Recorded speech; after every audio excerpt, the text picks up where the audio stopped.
idea. State of mind. I execute my will according to my plan, and you... The jokes that I'm reviewing Suicide Squad today. Suicide Squad isn't bad in the same way a lot of films on this show are. This film is a unique type of bad because there's a lot of elements to this film that are actually pretty decent. The problem with this film is accumulation of 1,000 little problems. Add to that the very weird choice to edit the film in multiple flashbacks that add literally nothing to the story besides establishing origins for all these characters, and you have something of a jumbled mess of ideas that make this boring, albeit stylized film really bad. It's worth noting that I saw this movie on its opening night back in 2016 but haven't seen it since, and on this watch through I watched the extended cut. I remember the film being much worse, and I'm assuming that the extended cut was created to add some level of cohesion to the story, which on this viewing was very easy to break down. That said, this film still has a lot of issues, and it's impossible to call it a good film. I still like it better than Batman v Superman though. What are you gonna do? You gonna kill me, Mr. J? What? Oh, I'm not gonna kill you. I'm just gonna hurt you. Really, really bad. The plot of this film is pretty basic. Amanda Waller is creating a supervillain team to fight potential threats from metahumans. I guess we're supposed to just suspend our disbelief on why she would think it was a good concept to bring together a bunch of supervillains to fight for her, but whatever, I guess. Anyhow, she has an ace in the hole, the powerful Enchantress who can possess the body of Dr. Moon, who's in a relationship with Rick Flag, a very strong army man for some reason. I guess Amanda Waller was able to pull the strings to create an intimate human relationship, which she says was her plan the whole time. Whatever though. Amanda puts together the Suicide Squad and Enchantress ends up taking full control of Dr. Moon's body and revives her evil wizard brother, who looks to share a model with Steppenwolf from Justice League. They take over Midway City, and it's up to the Suicide Squad to walk around for an hour and then fight her. That's basically the gist of it, but interlaced between this plot are terrible and often cringy flashback segments. What? Oh, I'm not gonna kill you. I'm just gonna hurt you. Really, really bad. Alright, so most of our characters bar Will Smith's Deadshot and Margot Robbie's Harley Quinn are pretty underdeveloped, but I'll try to explain them anyways. Amanda Waller is the architect of the Suicide Squad, and her character is honestly pretty lame. She's just an insert of corrupt government lady who hates superheroes. They don't really flesh out her motivations at all. It's implied she wants to make this team to defend America, and she's willing to use tactics that may be seen as cold and heartless, but the issue is we never really get a self-reflective moment showing that she's conflicted or anything. And for a movie giving way too much time to develop characters in pointless flashbacks, it really wouldn't have hurt to give Amanda a flashback and show why she is the way she is. Perhaps her son could have been killed in the fight against Zod in Man of Steel.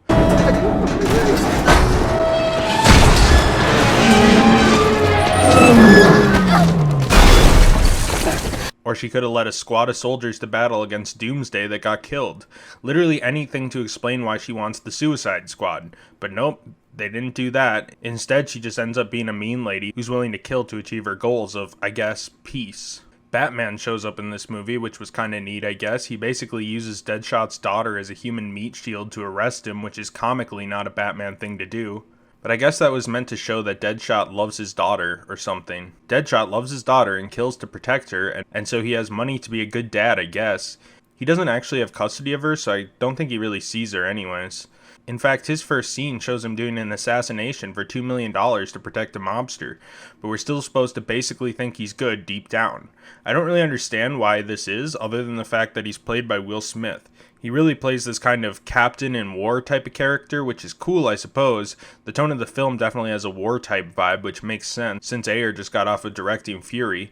But I still think Deadshot could have been fleshed out a bit more than, I'm doing this for my daughter, and I'm actually a pretty good guy, if you ignore all the mounting evidence pointing to the opposite. Harley Quinn is still in love with Joker, despite him being an edgy Hot Topic character. I'm not someone who is loved. I'm an idea. Although I suppose that's fitting, since Harley herself is an edgy Hot Topic character, though it feels weird seeing this fairly accurate portrayal of the character while simultaneously having Jared Leto's baffling version of the Joker. Anyhow, she pretty much is just along for the ride, and for somewhat gratuitous sex appeal, if I'm being honest. I do like that she's fairly tortured by the Joker, which is something that's in the comics as well, but it's underplayed in this film besides in the flashbacks, which is implied turmoil and abuse, but she never really reacts to this anyways. Joker is too much in this film, and not in a good way. They really wanted to make Jared the next Heath Ledger by pointing him in a completely different direction, but still keeping the core idea of Ledger's Joker with him being an idea or whatever. But this interpretation's just cringe. From Jared Leto's famous on-set antics to the horrible overacting and him trying to get cucked because he's crazy, I just don't get what they were going for on this one, and it's bafflingly bad. Every time he's on screen, it takes all of my investment out of the film, and I just go, oh, it's a Jared Leto part.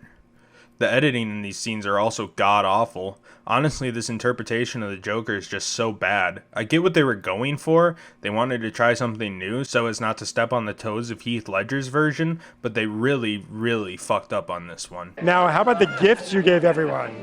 Rats, bullets, a hog. Where did that come from? Don't forget the anal beads. Rick Flag is just a generic military man. I like that he has some skin in the game, being in love with Dr. Moon and everything, but overall he was just bland and didn't really do much. Captain Boomerang is really stupid in this film. He doesn't get a lot of screen time or motivation to speak of. He leaves during the third act and kind of just re-enters the film, but I don't really get why he'd come back. He's just a bank robber, and that's it. Why is he so invested in saving the world with the rest of the team? At least there's some motivation for the rest of them. El Diablo is a character who accidentally killed his family and wants to do the right thing by staying locked up and never hurting another person, which is an actual motivation at least, but he basically has his arc before the film even starts, and he's just kind of along for the ride. I would have liked it so much more if the arc actually happened on screen, but as it stands, the character is okay, I guess, and he sacrifices himself for the team, which is a nice conclusion to the character, but again, it would have been so much more powerful if we actually saw his arc on screen. Killer Croc is literally just there. He doesn't really do much fighting or anything like that, and is probably the most forgettable member of the core cast. Slipknot dies in a moment I think was meant to show how ruthless Waller was, but ultimately he just comes off as a comical waste of screen time. I mean, he doesn't even get an introduction. He kind of just shows up and dies. At least the rest of the characters got an introduction. If we got a flashy intro for him, it could have possibly come off as a shocking plot revelation, but as it stands, he's literally just pointless. Katana is a character who shows up and kills stuff. She doesn't have much of an introduction, and we're just told she captures the souls of her enemies in her katana, and that her husband died at some point, and that's it. Enchantress is an evil CGI witch who takes people over and shoots a big CGI laser. Dr. Moon, who she possesses, is really underdeveloped, as she's just really scared that she's possessed by Enchantress, and that's about it. Obviously, she's just a device to make the plot happen. She's just an evil woman who wants to destroy the world. That's it. What? Oh, I'm not gonna kill you. I'm just gonna hurt you. Really, really bad. This movie, for the most part, is edited fine. That is, however, with exception to the flashbacks, which is like a third of the film. Quinn.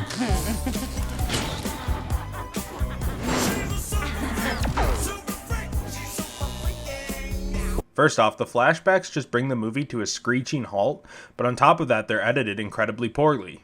The Joker parts, for example, are all pretty much edited like a Fall Out Boy music video. I don't really mind the editing when it comes to the main plot, it's pretty standard, and I would actually say the fight scenes are often exceptionally edited. I would watch Harley Quinn beat up a million putties from Mighty Morphin Power Rangers. But consistently cutting back to these flashbacks kills the pacing of the movie. It's also worth noting the very robust soundtrack this film has. Virtually every scene is scored by what must have been a gratuitously expensive pop song. It has House of the Rising Sun, Super Freak, Fortunate Son, Black Skinhead, Paranoid, Seven Nation Army, Without Me, Spirit in the Sky, Bohemian Rhapsody, and a lot more. Not to mention the songs it had made for it, like Heathens by 21 Pilots, Sucker for Pain by Lil Wayne, Logic, Wiz Khalifa, and Ty Dolla $ign, and Purple Lamborghini, the Joker song by Rick Ross and Skrillex. It's pretty clear a lot of the budget went into this aspect of the film, and it takes pretty clear inspiration from the Guardians of the Galaxy and its poppy music choices, but it doesn't work it into the film cleverly, like Guardians, which had the framing device of it being from Peter Quill's mom. This film feels like it just plays someone's Spotify playlist, and it's weird. Also, Guardians at least has a theme of 70s pop songs. This movie's theme is popular, expensive songs you've heard of before, with very little through line besides that. Honestly, the cast plays off each other pretty well aside from Jared Leto and at times Will Smith.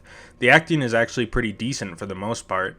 I also like the idea of the superhero war film, which it looks like James Gunn's reboot will embrace based on what we've seen so far.